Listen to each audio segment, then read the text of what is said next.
الرحمن علم القرآن۔ بسم اللہ الرحمن الرحیم۔ السلام علیکم۔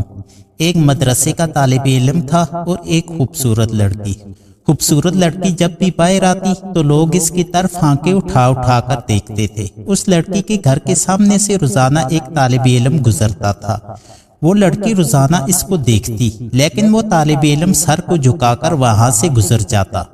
وہ اتنا خوبصورت تھا کہ وہ لڑکی اسے اپنا دل دے بیٹھی۔ وہ چاہتی تھی کہ وہ کسی طرح اس پر نظر التفات فرمائے، لیکن وہ اپنی مستی میں سر جھکائے زیر لب کچھ پڑھتا ہوا وہاں سے گزرتا اور کبھی آنکھ اٹھا کر بھی نہ دیکھتا۔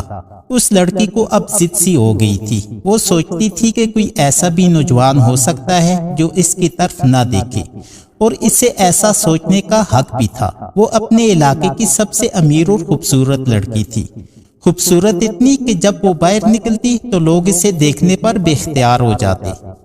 اسے حیرت تھی کہ جس کی خوبصورتی کو دیکھنے کے لیے لوگ ترستے ہیں، وہ خود کسی کو پسند کرے اور وہ مائل نہ ہو، اس کی طرف دیکھنا گوارا نہ کرے۔ اپنی انا کی شکست اور خوبصورتی کی توہین پر وہ پاگل ہو گئی اور کوئی ایسا منصوبہ سوچنے لگی جس سے وہ اس نوجوان کو حاصل کر سکے اور اس کا غرور توڑ سکے۔ آخرکار شیطان نے اسے ایک ایسا طریقہ سمجھا دیا جس میں پھنس کر وہ نوجوان اس کی بات مانے بنا رہ ہی نہیں سکتا تھا۔ اگلے دن جب وہ نوجوان اس گلی سے گزر رہا تھا تو اس لڑکی کی نوکرانی اس کے قریب آئی اور کہنے لگی کہ میری مالکن تمہیں بلا رہی ہے۔ اس نوجوان نے کہا کہ آپ کی مالکن کو مجھ سے کیا کام ہے؟ اس نے کہا کہ بیٹا انہوں نے تم سے کوئی مسئلہ پوچھنا ہے، وہ مجبور ہیں، خود باہر نہیں آ سکتی۔ نوجوان اس عورت کے ساتھ چلا گیا۔ اس کے وہم و گمان میں بھی نہیں تھا کہ جو عورت اسے بلا رہی ہے اس کا منصوبہ کیا ہے، وہ کیا چاہتی ہے۔ وہ تو اپنی فطرتی سادہ دلی کی وجہ سے اس کی مدد کرنے کے لیے چلا گیا۔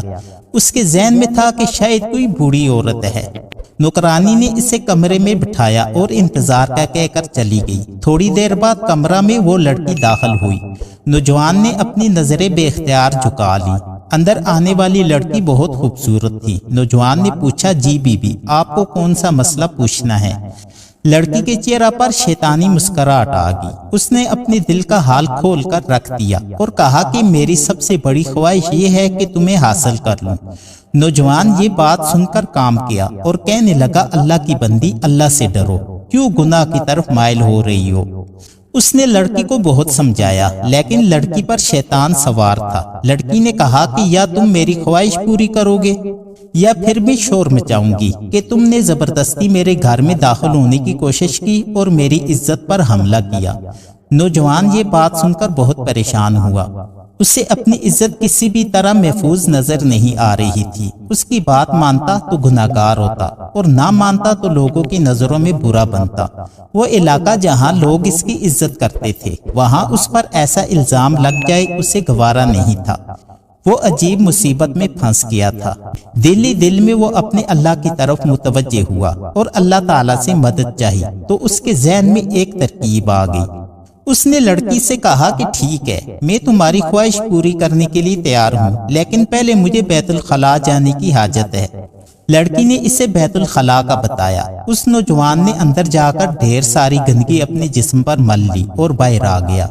لڑکی اسے دیکھتے ہی چلا اٹھی کہ یہ تو نے کیا کیا ظالم، مجھ جیسی نفیس طبیعت والی کے سامنے اتنی گندی حالت میں آ گئی، دفع ہو جاؤ، نکل جاؤ میرے گھر سے۔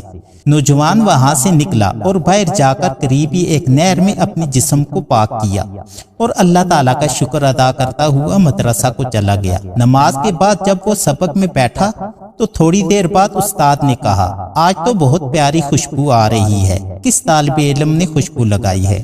وہ نوجوان سمجھ گیا کہ اس کے جسم سے ابھی تک بدبو نہیں گئی اور استاد اسے طنز کر رہے ہیں۔ وہ اپنے ہی آپ میں سمٹ گیا اور اس کی آنکھوں میں آنسو آ گئے۔ تھوڑی دیر بعد استاد جی نے پھر پوچھا کہ یہ خوشبو کس نے لگائی ہے؟ وہ خاموش رہا۔ آخر استاد جی نے سب کو ایک ایک کر کے بلایا اور خوشبو سونگھنے لگا۔ اس نوجوان کی باری آئی تو وہ سر جھکائے استاد کے سامنے کھڑا ہو گیا۔ استاد جی نے اس کے کپڑوں کو سونگھا تو وہ خوشبو اس کے کپڑوں سے آ رہی تھی۔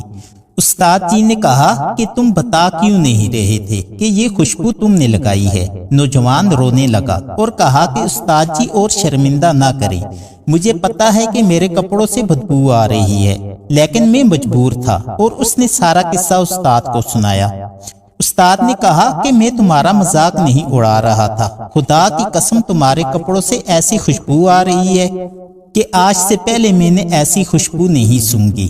یقیناً یہ اللہ تعالیٰ کی طرف سے ہے کہ تم نے اپنے آپ کو گناہ سے بچانے کے لیے اپنے آپ کو گندگی لگانا پسند کیا، اور اللہ تعالیٰ نے اس گندگی کو ایسی خوشبو میں بدل دیا جو کہ اس دنیا کی نہیں لگتی۔